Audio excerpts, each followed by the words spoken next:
Sorry about that. We had a dead battery. Okay. Now, we're talking about one of these two national informants. Michael Belf is a former member of the U.S. Armed Forces who claimed he was a member of a top-secret U.S. operation. He was recruited in 1976 and spent the next 20 years helping maintain and expand one of the two or more U.S. colonies on Mars. Those bases served as strategic research points and defense objectives in order to preserve the secrecy they were built in the future. Belf said that after serving 20 years on the Mars colony as part of the permanent team, he was age-reversed and sent back in time. He claimed that this was the usual procedure and that staff members would have certain memories blocked or erased before being discharged. Dr. Andrew D. Basiago was a participant in DARPA's Project Pegasus, 1968 to 1972, that focused on time travel in the space-time hologram. He claimed that the CIA was actively training groups of gifted American schoolchildren to become the first generation of time explorers. Children were better suited for this mission for several disturbing reasons. First of all, they were considered ideal candidates due to their clear minds and lack of impressions or experience. The U.S. government was interested in the effects of time travel over young bodies and minds. The adult volunteers usually became insane after several journeys. Fortunately, naive children had little formal experience and beliefs that could drive them mad.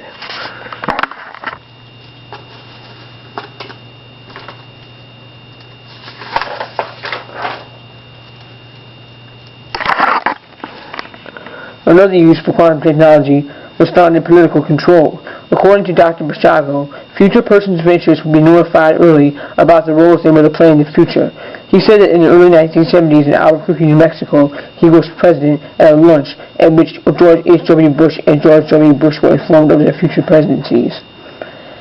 Oh no, I'm sorry. He said that in the early 1970s in Albuquerque, New Mexico, he was present at a lunch at which George H.W. Bush and George W. Bush were informed of their future presidencies. Presidents Jimmy Carter and Bill Clinton were also paid visits. And in 1982, President Obama was rumored to be approached while still a student at UCLA.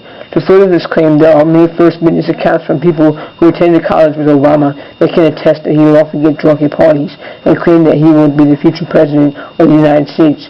Was this certainty not based on predisposed knowledge? Basiago claims that in 1971, he viewed images from the attack on the Twin Towers on September 11, 2001. They had been obtained from the future and brought back for analysis. This implies that the U.S. government knew about 9/11 3 decades in advance. According to the informants and those who support them, this technology is held secret despite being funded by the public. It is also not the first time these missions have been kept declassified because of their immense potential.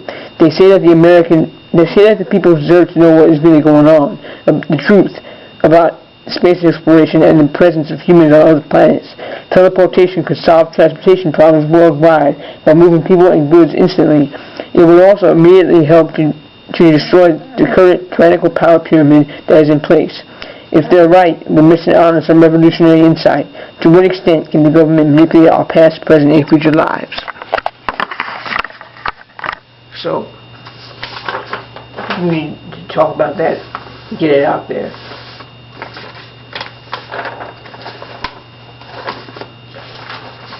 Okay.